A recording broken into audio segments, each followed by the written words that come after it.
तालुक्याच्या पिंपरी-पेंढार परिसरामध्ये सध्या माकडांचा उपद्रव मोठ्या प्रमाणात वाढला असून शेतकऱ्यांच्या उभ्या पिकाचं नुकसान करत आहे।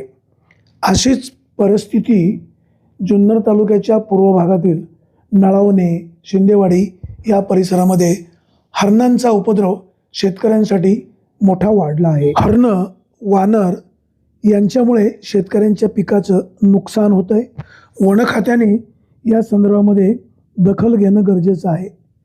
शेतकऱ्यांच्या उभ्या पिकाची नासाडी मोठ्या प्रमाणात होते आणि वन खात्याकडून मात्र या संदर्भामध्ये कोणतीच कारवाई होत नाही। त्यामुळे जंगलाच्या कडेला असलेल्या शेतकऱ्यांच्या शेतीचं मोठं नुकसान होत आहे।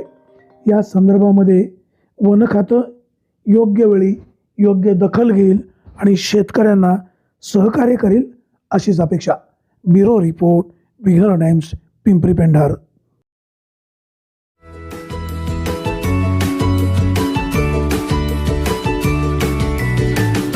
बातम्या शेतीच्या, बातम्या मातीच्या, बातम्या अन्यायाच्या, गुन्हेगारीच्या,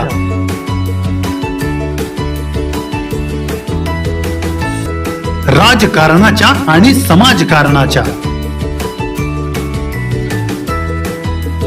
शोषणाविरुद्ध बुलंद आवाज, जनसामान्यांच्या हुंकाराची गाज, सत्कार्याला प्रोत्साहन, दुष्कृत्याला अनुशासन, निर्भीड, निस्पृह, सडेतोड, बेधडक आणि रोखठोक म्हणजेच विघ्नहर टाइम्स। शोध बातमीचा, ध्यास सत्याचा। आपलं चॅनल, आपली बातमी। सबस्क्राईब तर कराच, पण बेल आयकॉनवर क्लिक करायलाही विसरू नका।